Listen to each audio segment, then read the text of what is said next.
Hi, all my beautiful ISATA friends. I am so happy to be participating in this year's ISATA conference, and I am looking forward to the time that we can all get back together. For those of you who don't know me, my name is Melissa Cortes, and I am currently teaching at Sage International School of Boise in downtown Boise. I have been here for 4 years, and before that, I taught internationally for 2 years at an IB school in Xi'an, China. And then for 8 years before that, I was the speech and debate coach at Idaho Falls High School. I have been on our NFL or NSDA committee. I was the ISATA president a couple of times. I was the debate commissioner once. So I know that for my people that have been around for the last decade or so, you probably know me really well. But for those of you who are new, welcome. This is such an amazing community to be a part of. I participated in speech and debate and drama as a student at Snake River High School. And then when I was pursuing my higher education, I knew that I wanted to teach, and it became clear pretty fast that I wanted to teach in the speech arts. And so I'm really happy to be able to be here with you and to share one idea of a lesson that I do in my regular speech class. So when we were first asked to consider being a speaker, I always am more than willing to share what I know as a teacher. But I realized that I really wanted to give something to all of the teachers, not just those of you who coach drama or speech or debate, but something that everybody could use. And this is a lesson that I developed a few years ago as I was trying to make my speech class, my regular speech class, more real world application, sort of, was my thinking. I wanted to make things a little bit more relevant to my students. Certainly we do formal speeches. We also talk about like entertainment speeches, but I really wanted to give them things that would be more applicable to their everyday life. And while my husband, Tony, who is the former speech and debate coach at Rigby High School, and when I took my daughter and moved to China to teach, he stayed in Idaho to pursue his law degree, and he's now an attorney working as a staff attorney for the Idaho Supreme Court. When he was in law school and I was in China, I was still brainstorming these things. How can I make my speech classes more applicable, more real world, thinking about those college and career readiness skills that we're constantly talking about, or Common Core, or whatever it is, those inquiry-based skills that we really want to give our students a foundation in. I was like, how can I do this? How can I make this more impactful? And a couple of years ago, I was talking to him, and he shared an assignment that he'd been given in his constitutional law class, where they spent a lot of time studying First Amendment issues. And that totally inspired me to create this lesson that I'm going to share with you, all about First Amendment, free speech, freedom of expression. This is a topic that we talk about a lot, whether we're coaching debate or whether we're in speech, and perhaps in drama too, as you're working with different content. And it is becoming more and more important that we need to teach our students these skills in being responsible citizens, as they both exercise their First Amendment right to free speech and also respond to other people who are exercising their right to free speech. And among this same period of time, I was doing my master's degree. And again, I was looking for ways to make my speech curriculum a little bit more clearly linked to what my students might be doing after my class, after high school, in their jobs. And I was thinking about other ways of developing, business skills and citizenship skills and those kinds of things. And so these ideas all just merged together. And I came up with a unit, or actually a part of a unit.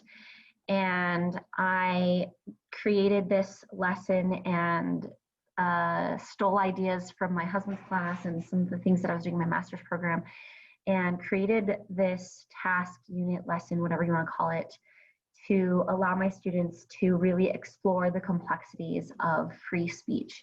So that's what I'm hoping to share with you today. I'm going to walk you through the lesson. I'm going to try to provide my rationale so you understand like why I'm doing this and kind of how it works in the classroom.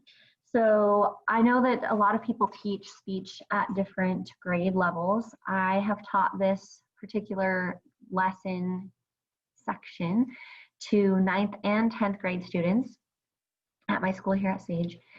And I have been really impressed by the conversations that the students have had, their thinking, watching them kind of like do this critical thinking and start making connections has been really cool. I was actually nervous that the 9th graders maybe wouldn't connect to it as well, but they have pleasantly surprised me in their ability to make these connections. And especially with what's happening in the world right now, there are so many relevant things to talk about. One thing that I will say is that I know a lot of people are worried that maybe their own personal biases will come out in these discussions about First Amendment, or you might worry what kids are going to bring up or talk about. And especially if you're a new teacher and you haven't taught competitive events before, this can be a little bit nerve-wracking. And so first, I just want to assure you that you are a great teacher, and the management of your classroom and the management of the discussion topic really isn't any different than other topics. I will always preface things with my students if I think that my own bias is going to, kind of come out or whatever. I will say, we all have our own biases, and I front load this a lot with some context to build not only a safe space, but where we've already kind of addressed some of those differences in ways of thinking or lots of those kinds of things. So by the time we get to this portion of the lesson, the kids are pretty well set, and they have been able to have some pretty amazing discussions. I don't know what my hair's doing there. Pretty amazing discussions, even with differences of opinions, different values, different perspectives. They have actually been really, really respectful because I was able to front load that and give them some tools beforehand. And then when we got into this particular issue, it actually worked pretty well. Every occasion, I have to just remind the students to be respectful, remind them that people have different perspectives and different points of view and different lived experiences that all impact the way in which we think and communicate. And usually when I do that, it's not challenging. So I hope that you enjoy this lesson, and I hope that you will reach out to me if you have questions or if you want any of the resources that I'm going to present. I don't know exactly how Sarah and the other ISATA board members are going to disseminate some of those things, but I'm more than happy to share. In fact, most of you probably already have stuff that I shared 10 years ago. Because I'm all about that. I will just give you everything. I'll just give you access to my Google Drive and you can just have it all. I know a lot of people are like, why don't you put stuff on Teachers Pay Teachers or whatever? And I'm like, I just don't have time for that. That's not the way that my mind and my heart works. We're all in this together. And as I'm sure the new people have heard and the more veteran of us have been saying for years, we want to do our best, and we can't do our best if the people around us are not doing their best also. So we want to give and give and give to support our community and share ideas and learn from each other. So here we go. So first things first, I am going to open up a document and share my unit plan with you. I realize that this isn't going to look like your unit plan, and you certainly don't have to use my unit plan, but I'm going to use it because I feel like it is a helpful way to kind of walk you through the big ideas and kind of what it is that like I want the students to get out of this unit and task. I'm not going to spend a ton of time talking about every little like chunk of the unit because that would take a long time, and there are other fabulous people that are also doing presentations on some of these topics. But if you have questions, please feel free to ask. So I'm going to share my screen with you. So this is my unit plan, and I teach at an IB school, so if some of these things are foreign to you, don't worry. So don't stress about like ATL skills, IB learner attributes, those kinds of things, okay? So because this is an inquiry-based curriculum, we always start with a unit, a statement of inquiry. And so the big idea that we're looking at here is that communication is improved by understanding our own perspectives within certain contexts and how we express ourselves. So this unit is primarily focused on intrapersonal communication, or who we are as the communicator, not just talking to ourselves, but who are we as a communicator. And we spend the first month of school talking about what is intrapersonal communication. And we also spend a huge chunk of time talking about perception. Within that chunk of perception, we talk about filters, self-talk, self-esteem, biases, and basically all these weird things that happen within us that can create misinterpretations of things, right? We talk about how our culture and our families and the organizations to which we belong all have an influence on how we interpret communication that is directed at us, and then how we not only express ourselves, but also respond to that communication. So I have a couple of standards or criteria that I use within the IB framework. And so that's what you're seeing here, criteria A and criteria D. Don't fret too much about that. That's just the IB language for the standards that we're already using. So within this unit, they do their introduction speech. That's their very first thing that they do. That's like their pre-assessment for me to just see where they're at as formal speakers. And then they also do some short responses, some exit tickets, when we're going through our conversation of perception. They do some class activities on perception and how perception affects the way that we communicate. And then we get to our two big things. So we have a free speech summary essay. This is a short essay, 2 to 4 pages, where I have, again, front-loaded them a lot, which I'm going to show you here in a second. And they have to write just in general, like, what is free speech? Why do we care about it? How is free speech different from ethical speech, which is the term that I identified through my research as kind of the loose way that we define this social contract and like our community norms. It's not a legal codified type of speech, whereas, you know, our First Amendment protected speech is legally codified. And then we have this whole other idea of like, what is acceptable in our community. So I've kind of termed that as ethical speech through my research and linked it to some other philosophies as well. And so I make them think about those big ideas and how they work together. And they have to do a write-up about it. Then the summative task is this issues in free speech presentation. And that's the lesson that I'm going to teach you guys today and explain what that is and how the students actually do it. So they're graded on 2 criteria, their analysis and then their use of language. So their analysis is getting into the issue, defining it, explaining it, talking about the context, who it impacts, and then ultimately drawing connections between their topic area and First Amendment free expression, and like, why do we care about it? Their use of language is your standard delivery, grammar, those kinds of things, avoiding filler words, eye contact. So I'm going to close out of that. And we're going to talk about this. Okay. So I will share my screen with you again.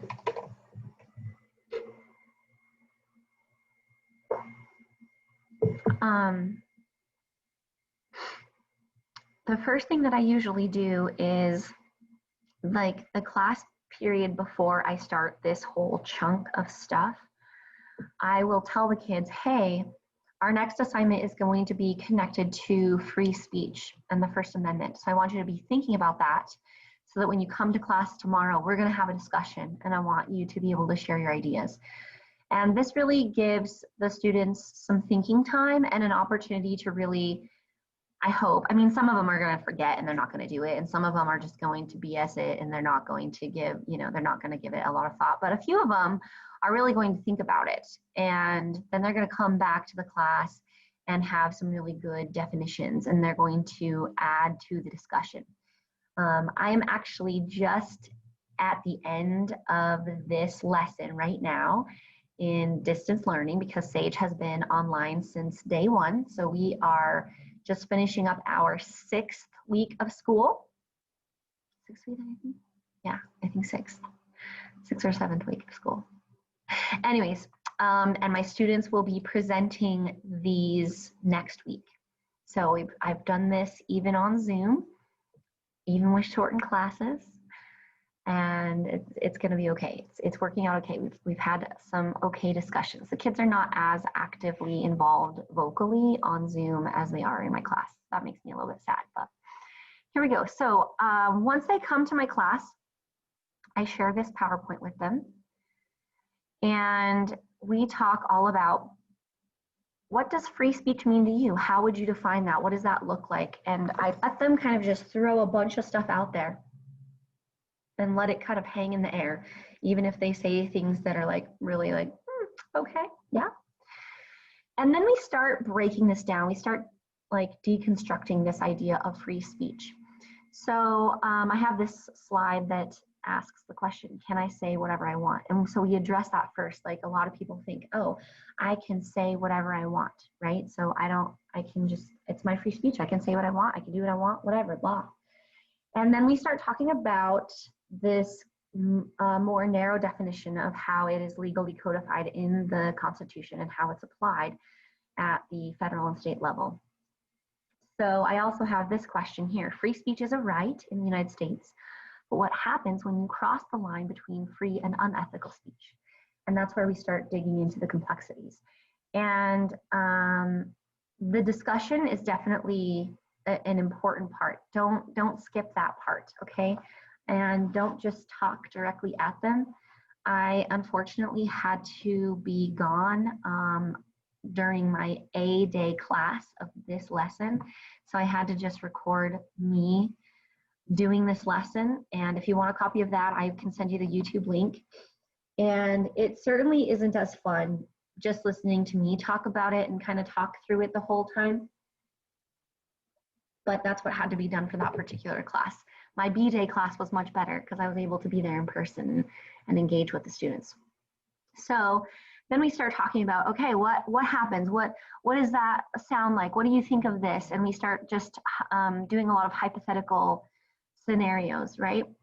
So then in this slide, this is where I start breaking it down between like protected and unprotected speech.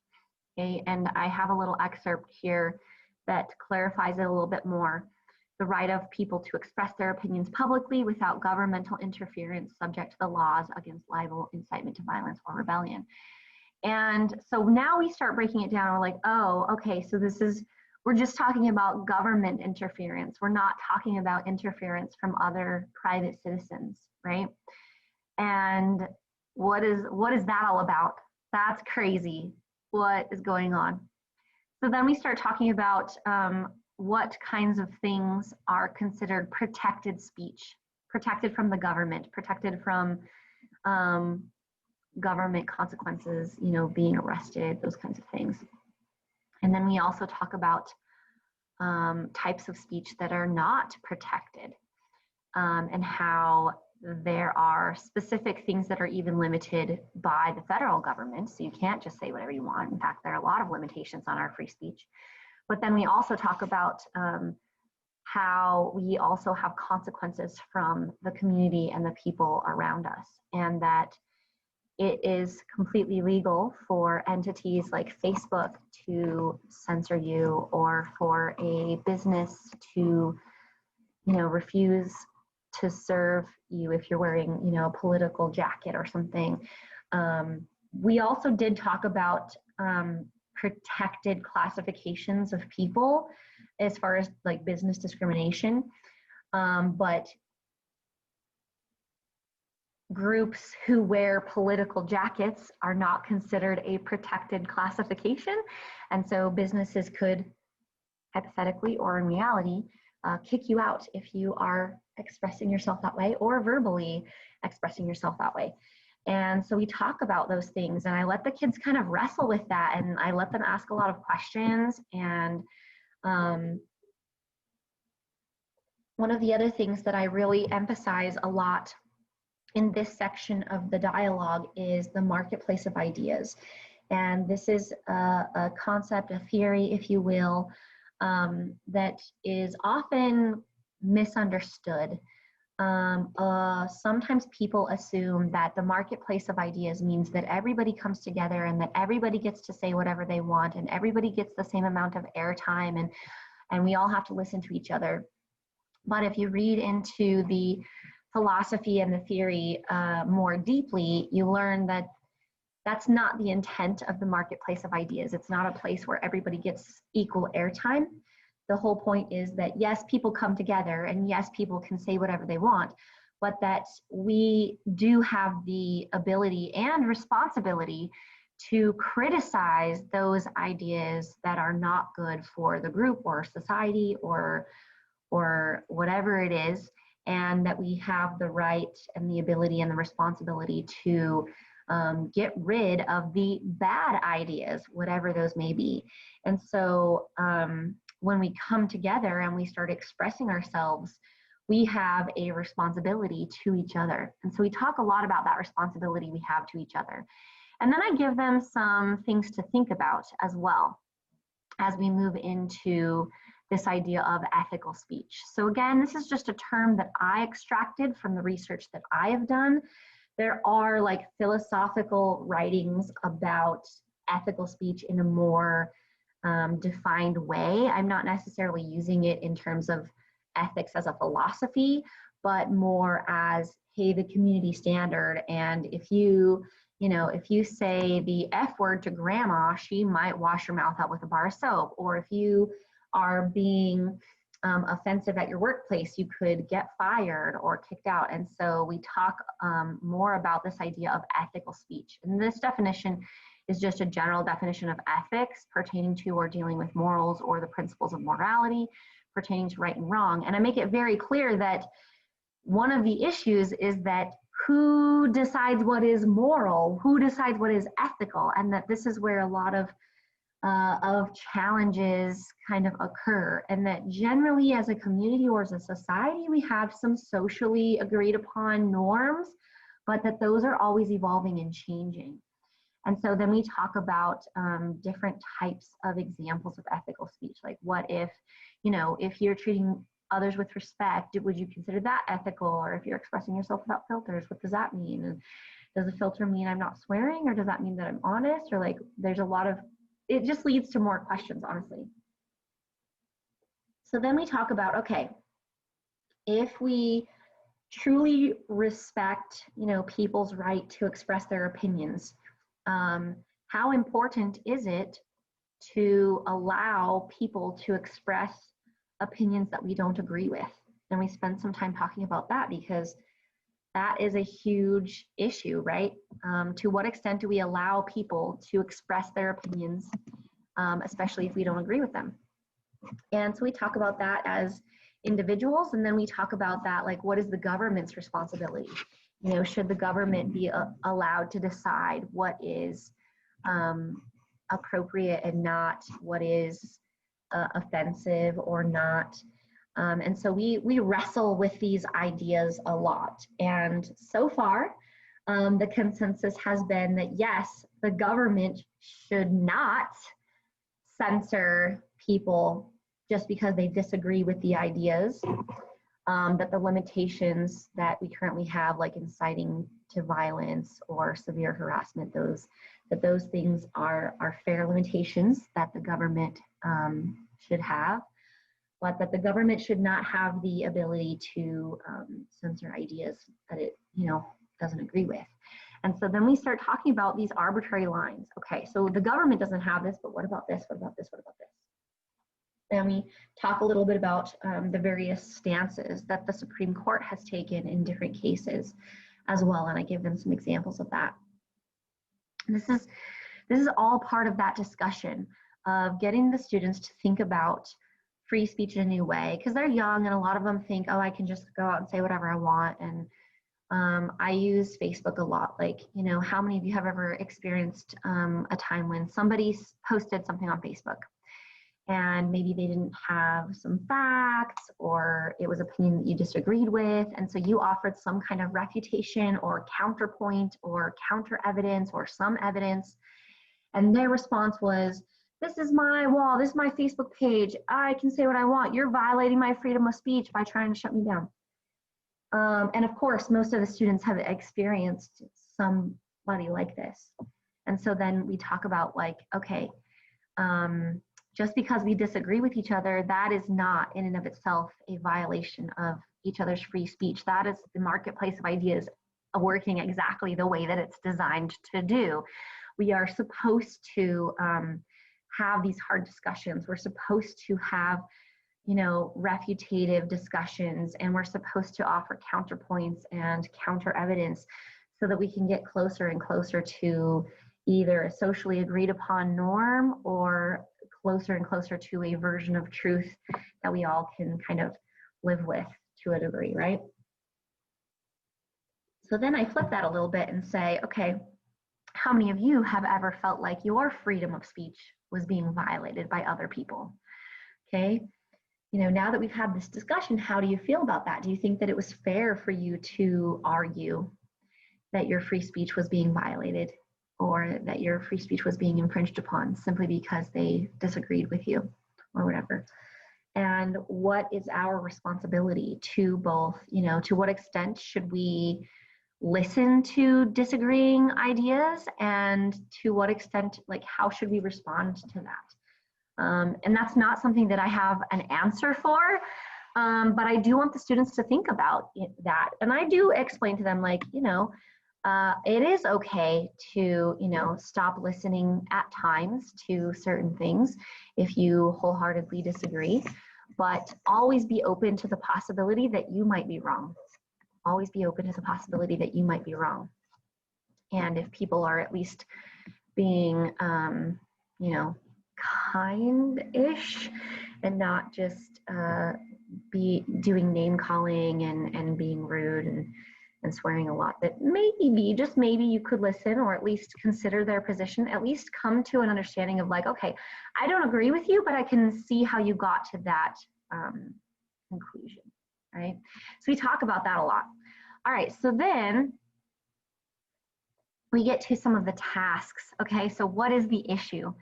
What is the issue? Well, the issue is that the First Amendment and our freedom of expression is really, really complicated. And there are a lot of things that come up a lot, very often, that touch on this. So the first task that I give them is to write a 2 to 4 page double-spaced typed essay that explores the complexity of free speech. And I give them some resources. So if you haven't ever gone to the First Amendment Center, This is geared towards university students, but there are a lot of good articles on here that you can certainly curate and pare down for your younger students. If you click on the hyperlink for a speech right here, this will give some articles on different issues that have occurred throughout history or recently. So K-12 public school student expression overview, and here are some more specific topics. So this is just like a really, it's a good resource for having those discussions about First Amendment issues. So I have them answer some guiding questions. So first, what are the differences between free speech or like protected speech versus our ethical speech or like the community standards? And I mean, if they wanted to take the easy route, they could just regurgitate the discussion in the class discussion that we've already had. But I want them to dig a little bit deeper. I also provide them with a handful of other articles. So I have a text set that I give them that deal with some of these specific things. I also ask them, you know, could ethical speech conflict with free speech? What role does ethics play in communication in general? And then I give them like a more specific kind of narrowed down idea. Does the harm from hate speech lead us to restricting the freedom of speech? And these are all questions that don't have a direct answer. They have multiple answers that you could talk about. And philosophers and experts and theorists have written hundreds, if not thousands of pages on all of these things. So I give them some extra resources. I think I have a couple of them here. Oh, nope, I don't have it there. It's in a different folder. So I do have some articles that I give them that talk about the messy ethics of speech and just other things to make them think really a lot about this issue of free speech. So we take a couple of days to, I would say that this lesson right here took 1 hour, one whole like 60 minutes to present to the students and have that discussion. You could probably do it in a little bit less, but it would be difficult. And then I also front-loaded all of this, remember, with our lesson on perception and how we perceive things and what, you know, what our biases and filters are as well.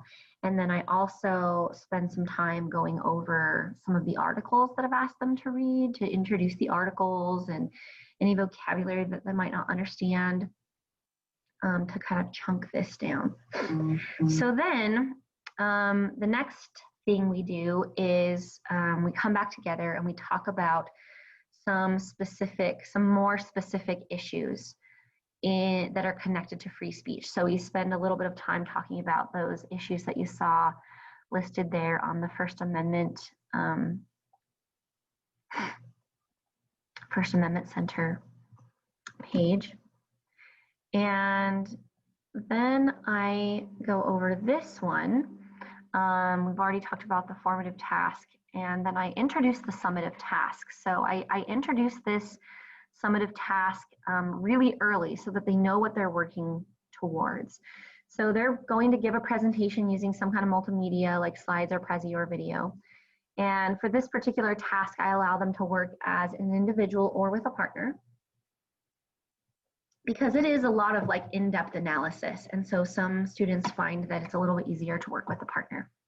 And then I break it down into these 4 areas. So the first area is to identify and define the issue.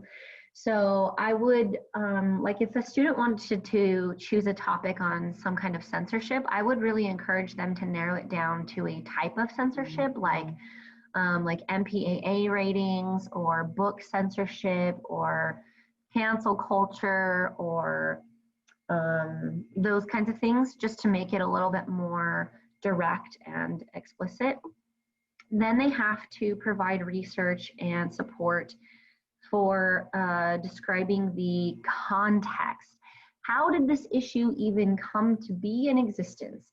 Was there a social event that happened? Was there a historical event? Was there a Supreme Court case or a law that created this? Was there some kind of modern technology that made this sort of become an issue?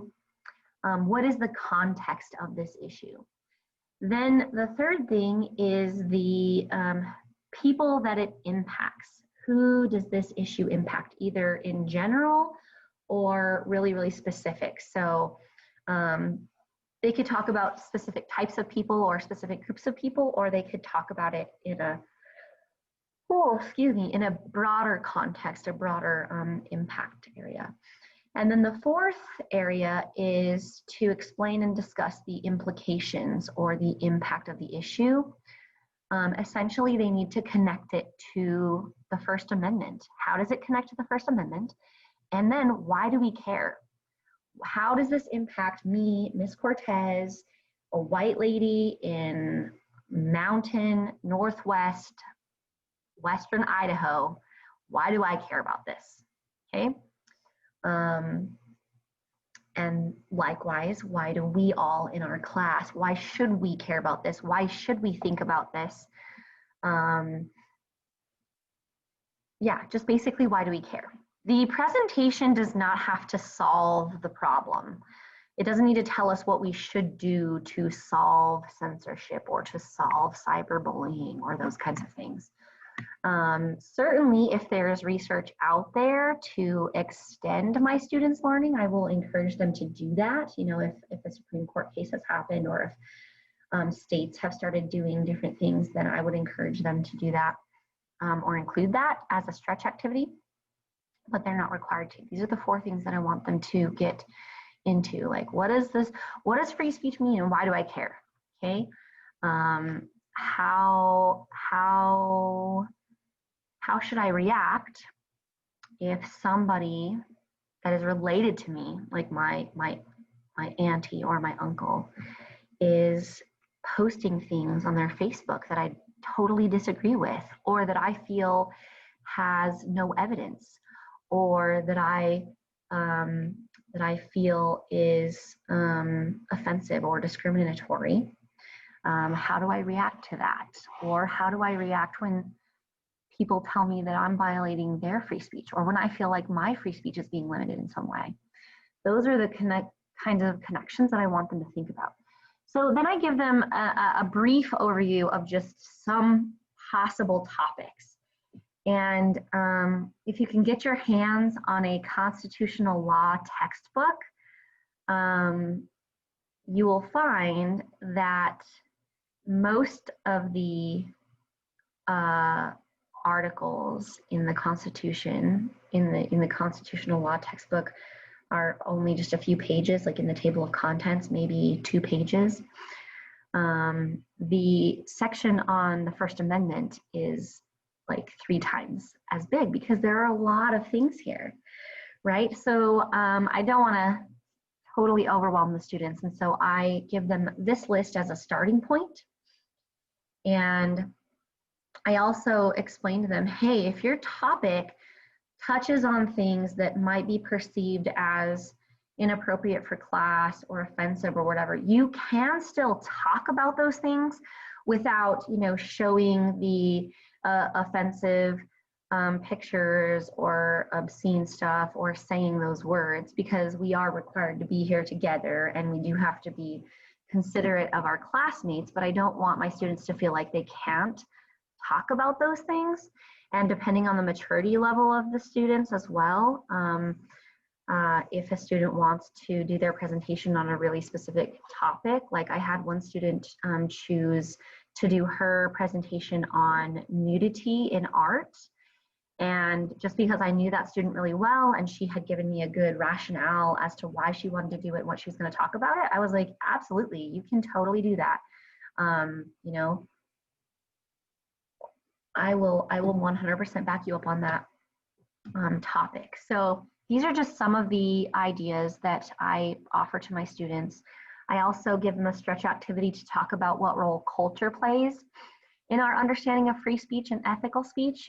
Again, like I said, when I was first crafting this assignment, I was in the middle of my master's program, and I spent a good chunk of my master's program studying multicultural education. And I learned so much about the way in which our culture and our upbringing affect our perception of all kinds of things, and kind of how that shapes our expectations of how, like, you know, how other people should exercise their free speech. And so that's an extra layer of difficulty if you want to give, you know, to those students who are ready to stretch it, an opportunity. This is just a list of resources that I have articles on that I give to my students as well. And if you want any of these articles, I'm more than happy to share with you. So that is a very brief overview of the lesson itself, and kind of how I have structured this. I want to just show you one other thing before we wrap it up today. I always give example speeches to my students. I tell them, I'm not going to ask you to do anything that I won't do. So I always give them an exemplar, an idea of what their speech should sound like. So for this particular topic, I give my own version of the speech on how basically the topic that I chose is the chilling effect. And I pretty much blatantly, with permission, I stole this PowerPoint from my husband, Tony,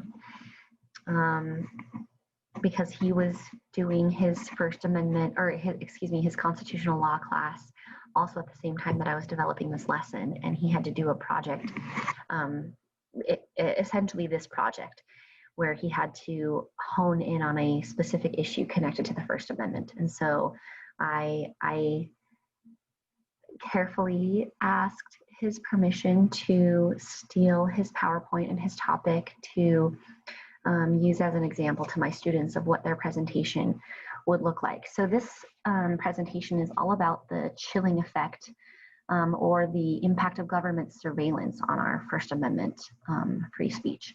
So first I define what the chilling effect is, and I give some examples of how the Supreme Court defines the chilling effect, basically our self-censorship when we know the government is watching us.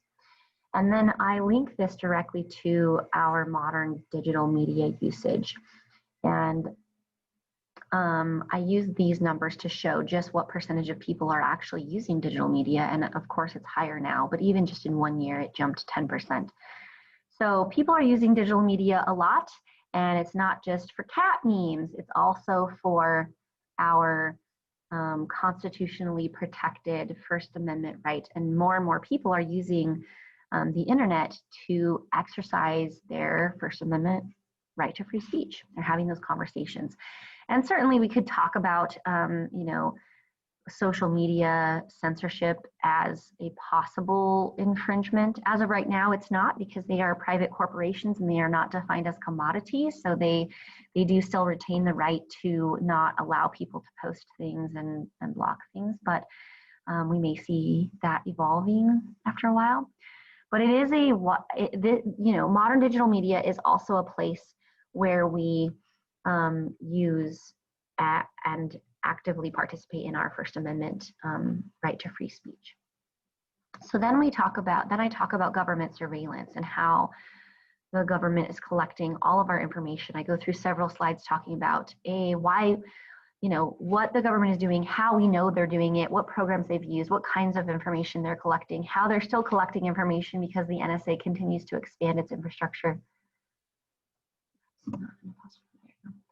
And how much space they have to collect our stuff. So we talk about that digital surveillance, and then what happens? What is the impact of that? And it's a very 1984 George Orwell scenario, essentially, when you know that the government is surveying you, when you know that everything that you say online, every email that you send, every tweet, every snap, every text message is being collected by the government, then you are more likely to censor yourself. You are less likely to be engaged and involved in your First Amendment right to free speech. And as a democratic republic, this is a value, a core value that I think still is really very important to remember, that it's not only our right and privilege, but our responsibility to engage in our First Amendment right to free expression. And there's also this Hawthorne effect that I talk about, which is essentially that when you know the government is surveying you, you worry about it and you don't do so much. So then we talk about who this impacts, and it specifically impacts journalists and lawyers because their sources aren't as likely to come forward. It's harder for them to investigate sensitive subjects.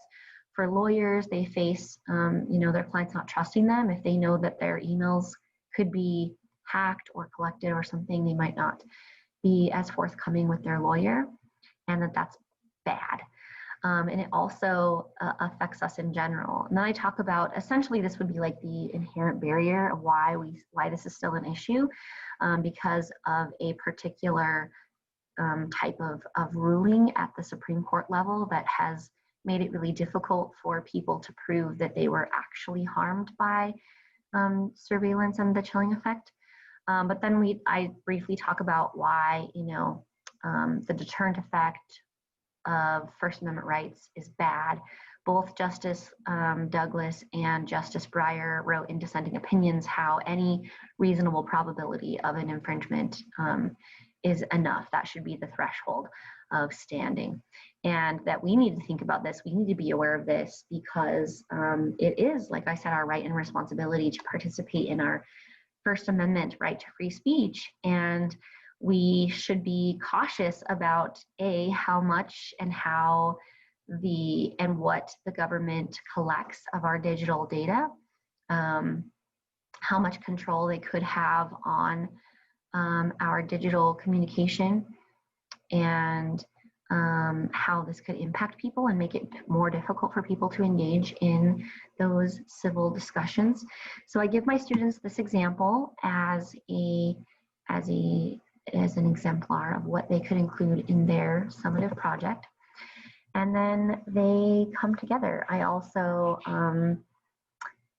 asked my husband to be a guest speaker last week for my students that I have right now, to talk more specifically about First Amendment issues and some of the legal aspects of it and help them refine their topics. So if you have access to a resource like that, or if you just want Tony to come and talk to your class, I didn't even have to ask him. I was just telling him that I was doing this unit, this is where we were. And he was like, oh my gosh, can I come talk to your class? I miss being in the classroom. As much as he loves his job now as an attorney, he definitely misses interacting with the students. So I hope that I have given you some ideas on how to craft a lesson or a unit chunk or maybe a whole unit around free speech. If I were to do this or something like this in performing arts, you could certainly adapt this to the next style or level by adding some of those performance components, asking them to now look at plays or pieces or documentaries that address these issues. And you can even have them create their own like theater of the oppressed style of play or a skit or anything like that, to then take this conversation into a more drama performing arts. I also teach 6th grade performing arts, so we don't quite get to free speech in 6th grade, but I could totally see doing this with older students in performing arts to get them really thinking about things like street theater, and like theater of the oppressed is what's coming to my mind right now. But Artaud, Brecht, those kinds of things where people really had a strong stance, and you could ask the students to adapt something to a scenario like that. So thank you again for letting me share this little tidbit of information with you. Please feel free to bombard me with any questions that you might have. Email me, text me, call me, Facebook stalk me, whatever. I also have a Miss Cortes TikTok and a Miss Cortes Instagram. for my students, because again, I teach 6th grade and that's the only way that they like are plugged in. So yeah, have a great rest of your ISATA conference, and I look forward to seeing you guys then. Okay, bye.